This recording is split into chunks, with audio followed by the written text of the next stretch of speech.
Holding the Mishnah. Chav Tesam and Aleph.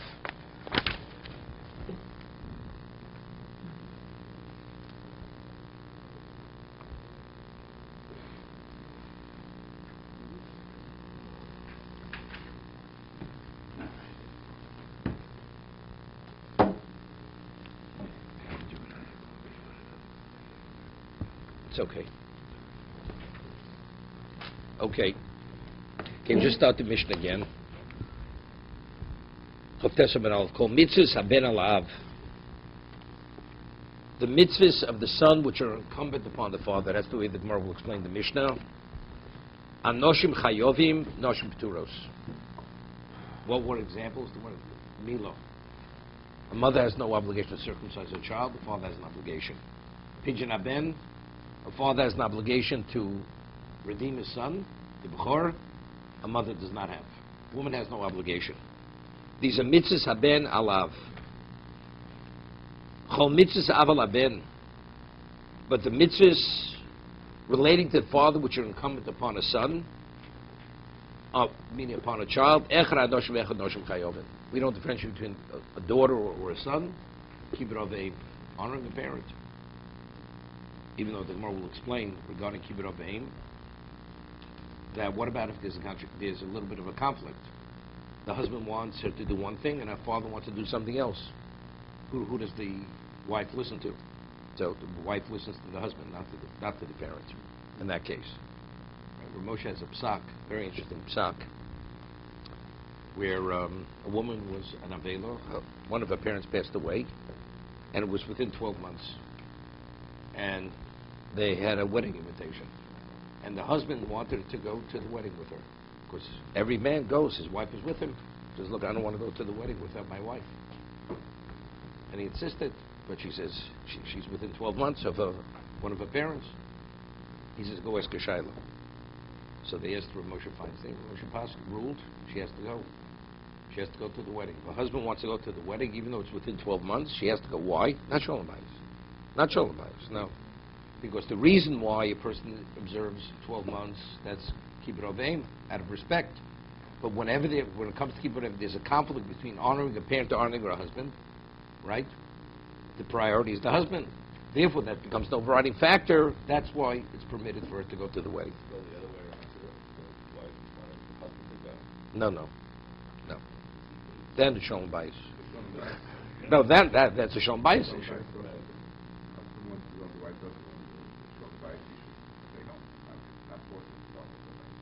Okay, that's called seichel. Then you need seichel. Yeah. Okay. No, she's not a violation. What about if the husband says, husband wants a glass of water and her father asks for a glass of water, and the husband's not willing to waive what he wants? The wife has to bring the husband the food before her father, before her parent, father or mother.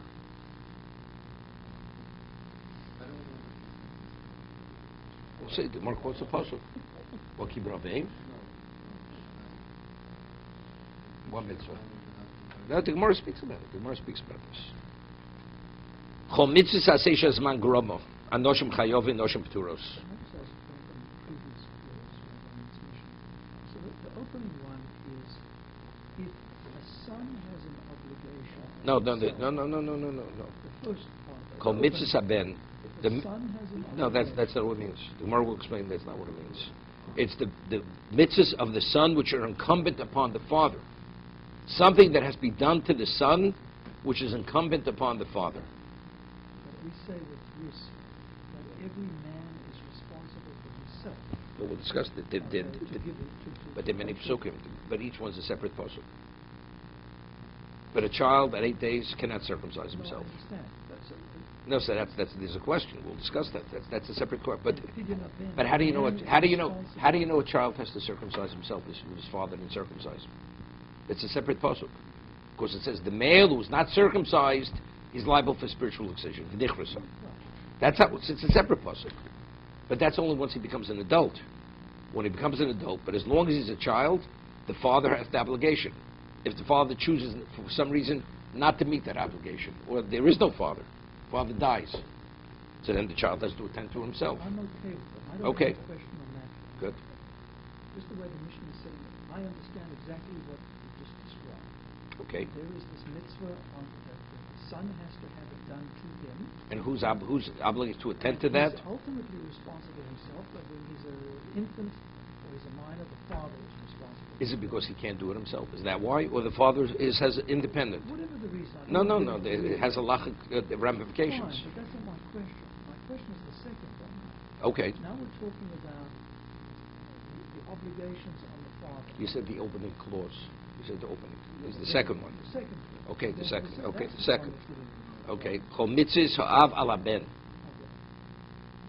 This has got nothing to do with the father. Kibud av is an obligation on the son.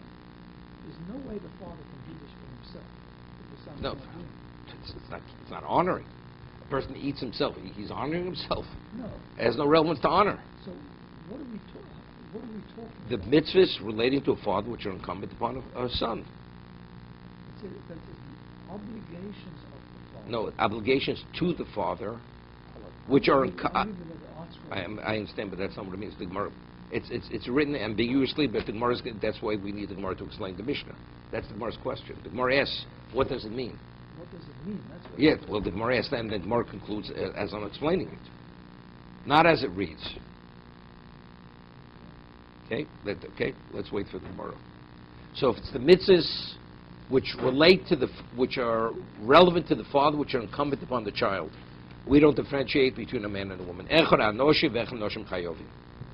Chol mitzvahs ha'seishes man gromov. A positive commandment which is determined by time. Rashi says, Shazman gorim lo shetovo. The time caused the mitzvah to come about. What do you sit in the sukkah? Was it sukkahs? So the time of year brought about the obligation. Okay?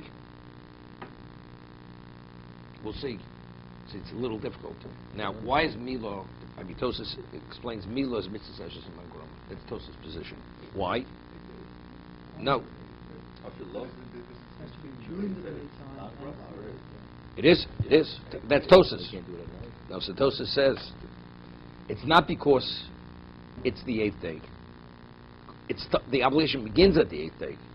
Obligation which begins at the 8th day and continues, that's not Mishnah Says Mangroma. Right? I mean, a girl, she only becomes bas mitzvah when she's 12. So that means all her obligations is time determined. She has to be 12 years old. Right? That mitzvah says Mangroma. So any positive commandment, she should be not obligated to keep a positive commandment. Of course, time determined her obligation. There is a special mitzvah because we've done the Yeah, definitely. But that's not why it's Mrs. Mangroma, Tosis explains. It's because it's day and not night. It's only during the daytime, and nighttime it's not a valid milah. So the time determines when the obligation is, when it's not. No, tefillin, it's supposed to Shabbos. We paskin Laila's man tefillin. Rabbinically, because it's the person who could say he may fall asleep. Right. Yeah, but there are rights of people who used to wear tefillin all day long. But not Shabbos. Not Shabbos. Oh, Shabbos is a Torah violation to wear oh, tefillin. because that's Yeah, right. It's Bal Tosif. You're not permitted. That's what it says Mangroma. It's Gemara Shabbos. Person finds tefillin in the street, and he's concerned they'll be disagreed. He's permitted to wear them. Gemara says, but he's carrying. Gemara says that since during the week they're worn, even though there's no obligation to wear tefillin on Shabbos, so it's not called it's not called levisha. Shouldn't be considered. It's not considered an ornament. If a person would want to wear a fur coat in the summertime, is he transporting or is it considered wearing? It's wearing. It's not transporting, even though his intent is to transport. Because the manner in which he's transporting is through wearing it. Because it's worn in the winter. Tefillin, because tefillin are worn during the week. In this manner, so what he's doing on Shabbos, it's in the context of wearing, not carrying.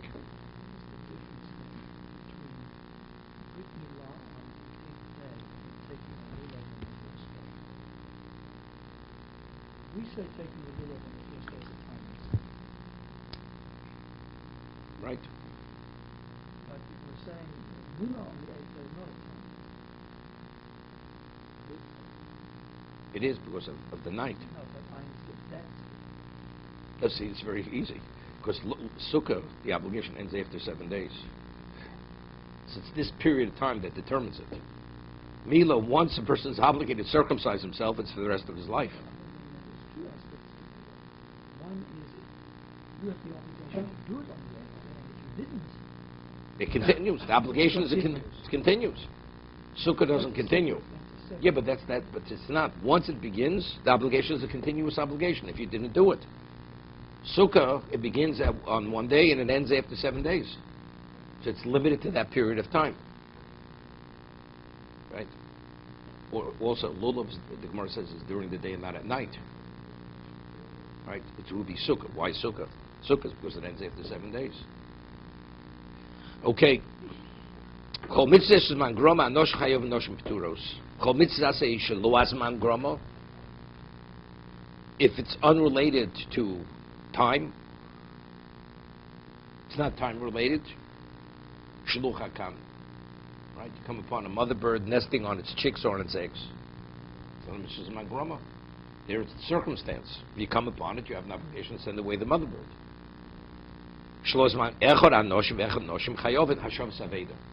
Right, you find a lost article, returning a lost article. But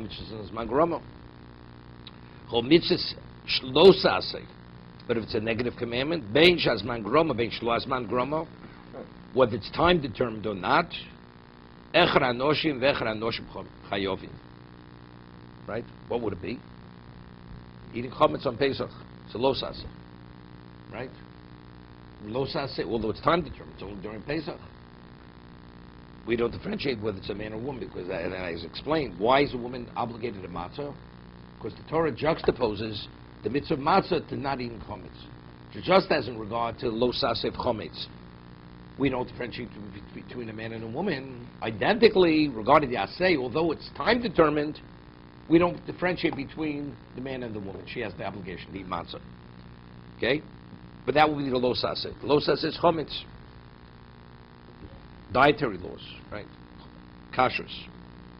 Chutz mi bal takiv, bal tashris, bal tatami lemeisim. Right? Rounding off the corners of her head, destroying the corners of her face, or contaminating herself. She's permitted. Right? For instance, bas kohen. It's only the, right? B'nei Aaron v'lo b'nos Aaron. It's the men, but not the women. The women, bas kohen is permitted. Eishes kohen is permitted. Okay?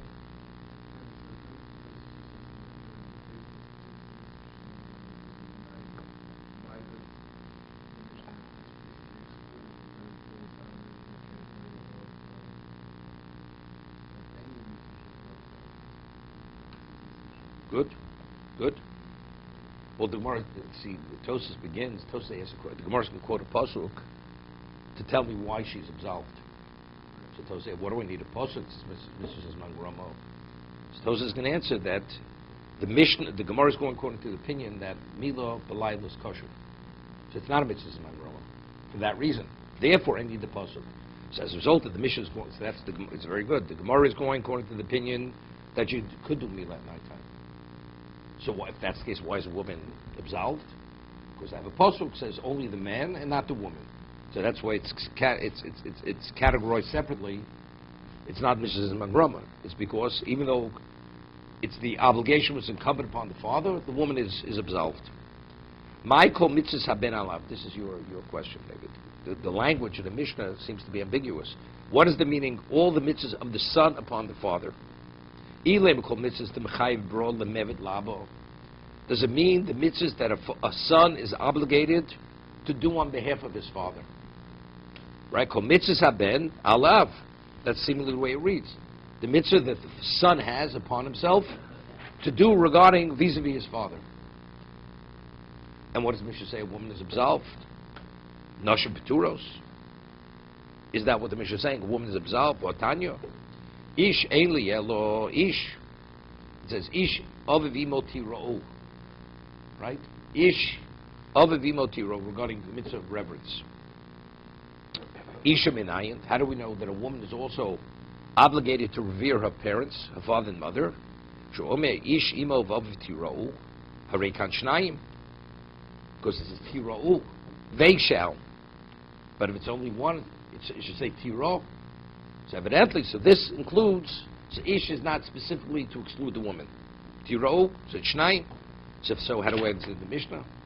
So we see that the mitzvah that a child is obligated to his parent, we make no differentiation between the man and the woman. Amar Rav Yehuda hochi kama. So how do we read the Mishnah? Kol mitzvahs haben hamutolos alav. The mitzvahs which relate to the son, which are incumbent upon the father. Lasos libno. Incumbent upon the father to do on behalf of his son. Anoshim chayovin, noshim pturos. A man is obligated, and the woman is not obligated. So therefore, for instance, Mila, the father has an obligation to circumcise his child, and not the mother.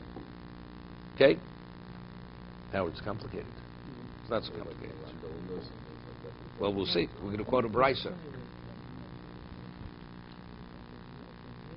husband dies during pregnancy.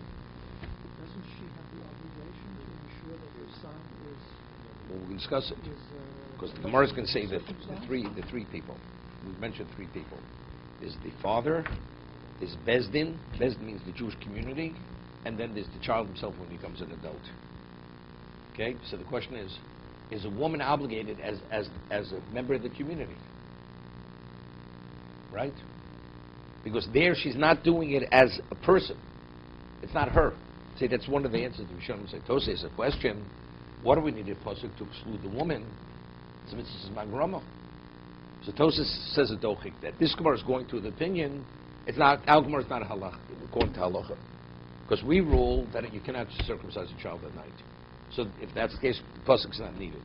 Why does our Gemara cite the pasuk? Because the Gemara is going according to the opinion that it's valid, even when you circumcise it at night. So despite that, I have a pasuk say she's excluded. She's exempt. Okay? Other Rishonim say that she may be exempt on a personal level, as a mother. But what about as a member of Klal Yisrael?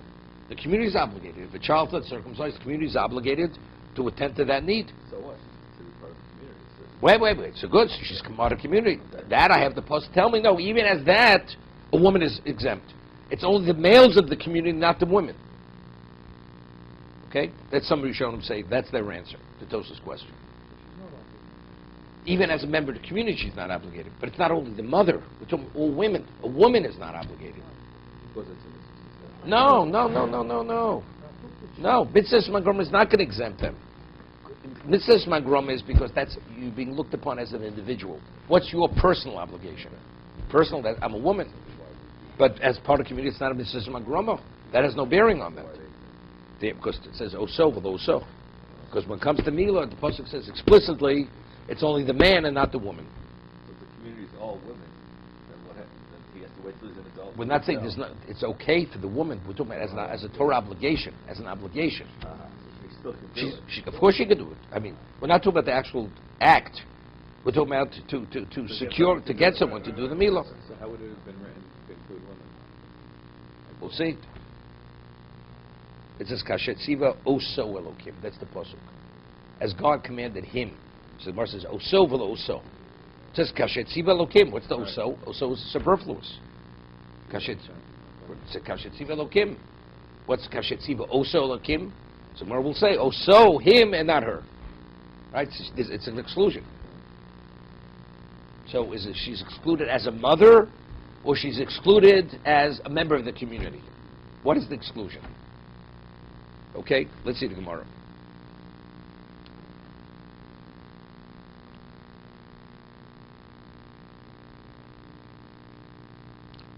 Tadin l'hotonu rabbanon. This is the famous brisa. Famous brisa. Ha'ov chayav bibno lamolo. A father is obligated to circumcise his child. V'liftoso, to redeem him, meaning pidyon aben. L'lamdo Torah, to teach him Torah. There's a whole question to be shown him. This is in Sukkah. What about chinuch? Chinuch is rabbinical. The parent has an obligation to do the mitzvah of chinuch, to train, to condition the child to begin participating even before his time of obligation. What about a mother? Does a mother have an obligation to chinuch to her children? So what would you say?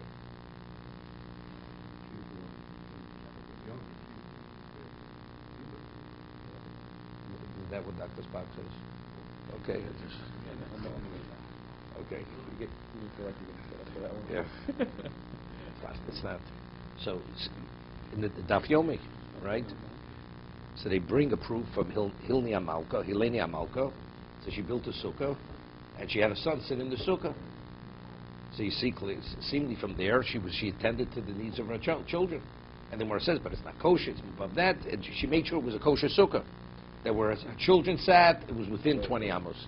Where she sat, she's not obligated, it was more than that. Right? So you see that a woman's up, but it's not simple. It's a machlokes rishonim, whether, this is Tosi Shonim and Yuma, whether a woman is obligated in chinuch. She's obligated in the midst, it's rabbinical. Okay? So a father is obligated to teach his son Torah, lasiu isha, to marry off his child. A father has an obligation to marry off a child. Lasiu isha, lamda umnus, to teach him a trade. There's a livelihood. That's one responsibility of a father. You bring your child into this world, you have to teach him how to be responsible to himself, to be able to survive. It doesn't say playing golf. What's going on over here? David. Okay? This is pre-golf. You have to teach him how to swim. Also, it's survival. Father has an obligation to pay for swimming lessons. You're not going to teach him yourself, you get him swimming lessons. Reb Yehuda Omer, Kol she'einu melamed b'no umnis, if one does not teach his child a trade, a craft, melamed listus. You're teaching him to be a thief, to be a highwayman. Listus is a highwayman, not worse than a thief. So it says, listus okadaitoch. How by not teaching your child a craft, a livelihood, how are you teaching him to be a highwayman? Elo ki'ilu melamdus listus. It's equivalent, because if a person doesn't have a livelihood, what does he do? He resorts to all kinds, whatever it takes. Yeah, this is Yofet Talmud Torah and Derech Eretz. Right? That's the Mishnah Pirkei Avos. Otherwise, it's what? It's also listus. The person says, well, it'll work out. Hashem will work it out. It's not so simple. And what if he doesn't work it out for you? The person will resort and justify many things which are totally unacceptable. I set you up for this question, David. Haredi. Okay. They don't have an occupation. It's a problem when they become, organs of the spirit. That's not what the Mishnah says. That's not what the Brisa says. That their fathers never taught them an occupation. Okay. A person works on the manuscripts of Shakespeare, and he gets a stipend from the university. Right? His father never taught it to him, but he's good at it, and he has a livelihood. Or he taught him how to decipher manuscripts, ancient manuscripts, and he gets a stipend. Or the government is willing to pay for that. Did the father do the wrong thing and not teach him how to be a shoemaker? I'm asking. Yeah, but this is talking about. No, which means the way the state was set up originally, a person who chooses to be a student or whatever it receives a certain stipend for whatever it may be. You have so many children, the state provides. So there is what to rely on. Here we're talking about the person has no idea how he's going to be able to survive materially. To say God will provide, it's a problem. You have nothing to fall back on. So what happens if God doesn't provide? So a person will resort to illegal means to earn a living. He'll become a thief, become a bandit, become a highwayman. We're not talking about that. You see, when you look at the great timeline, they all had an occupation. But I'm explaining to you why. Because if they didn't have the occupation, there's no other way to be supported. Learning Torah is an occupation. Learning Torah is It's recognized. It's an occupation. It's an occupation. But factually, the way it was, even if you didn't study Torah, the state provided. You have a family, the family receives per child, so on and so forth. But now the state is. And in addition, they did receive a stipend, in addition to what the government gave. So now the state is not providing. So let's say the state says, we're not giving anything any longer. Exactly. And there's no stipend in the kollel. Correct. Then you have an obligation to teach your son a means of earning a living. Then they would have. But that's not the reality.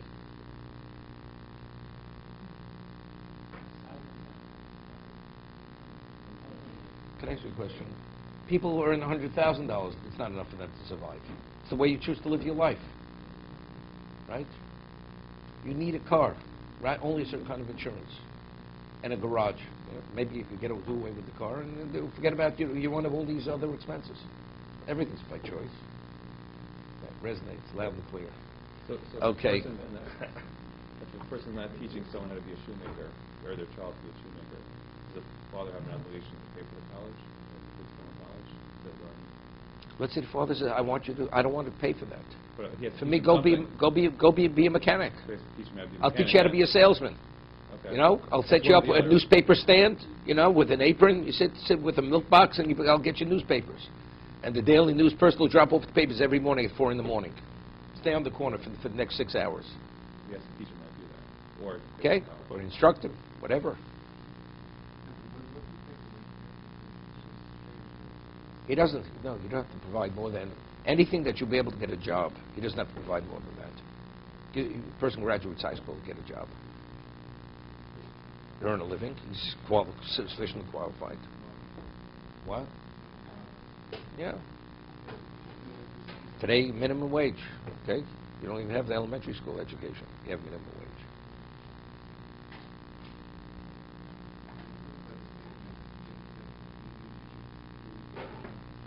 Now she took my mind to swim.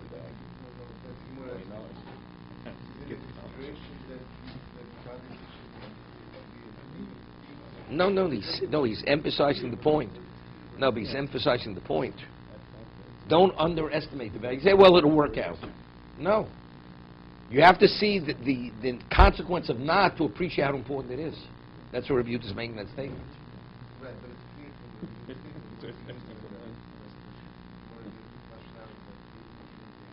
No, it says you're teaching, the father's teaching him to be a bandit. How's he teaching him to be a bandit? It's the equivalent of that. Lamolo Menayin. How do we know the father has an obligation to circumcise his son? Right? This is one of the obligations, the first obligation the father has to his child. Vayakhel Avram es Yitzchok b'no. Avram circumcised his son. Vayakhel lo mali avur. If the father, for whatever reason, did not circumcise his son, do milah, mechayvi beidino, the bezdin. Bezdin doesn't mean specific to bezdin. It means the community. Lemimale, dichsiv, himo lochem kol zovar. You must circumcise for yourselves all males. Lochem. Ve'echad lo mali beidino. What happens if the community didn't assume that responsibility? Mechayv iu lemimul nafshe.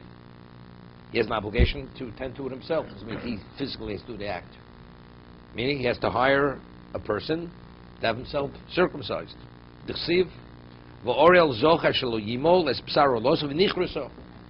Right, the male who is the orel, who has the foreskin, if he doesn't circumcise himself, it's koris. So, clearly, he has to do this. Where do we find the lo? Where do you find the mother? The woman is excluded. When the mother is excluded. Dichsiv, kashetziva oso elokim. Oso v'lo oso. He and not her. Okay?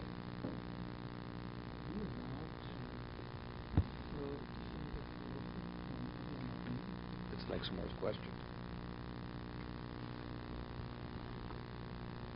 Ashkon miyad. This is at that moment. But how do we're able to draw from Avram for the future generations? That a father has the obligation, or the community, and not a mother. All this. T'chsiv.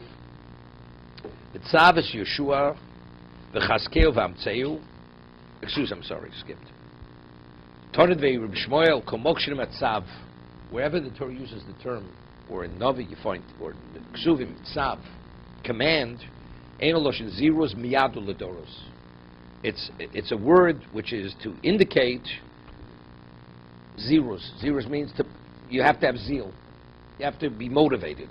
Dichsiv, v'tzav es Yeshua, you should command Yeshua, v'chaskeu v'amtzeu. You should strengthen him and give him vigor. Miyaro doros tichsiv min hayom ashetziv Hashem v'holol d'rasechem. From the time God commanded you, v'hol, and going onward for all generations. So what was, as a result, what was given to Avram is for all generations. Didn't we say that the two aspects of Milah, Abraham was only bound to the first? Priya is excluded from him? He only had Milah without Friya. So wouldn't that interfere with this? No. That was introduced. No, that you have an obligation to serve, that it says in Parsha Shmini. This is separate. It says, V'yom hashmini yom b'sar loso. That's post-Sinai. But here we're talking about the details of Milah, the aspects. The man, not the woman, the community. That's what we're speaking about, or the person himself. The psukim, which mention regarding the three categories of obligation, that's pre-Sinai. That a child has to be circumcised the 8th day, that's explicit in the Torah. But all the various levels of responsibility, that's pre-Sinai. So how do we know what was stated pre-Sinai by Avram, I apply to the future generations? Then I'm saying there's something called Milah 1 and Milah 2. Milah 1 is the one that is put on Abraham Avinu. That today is no good. That's when, why?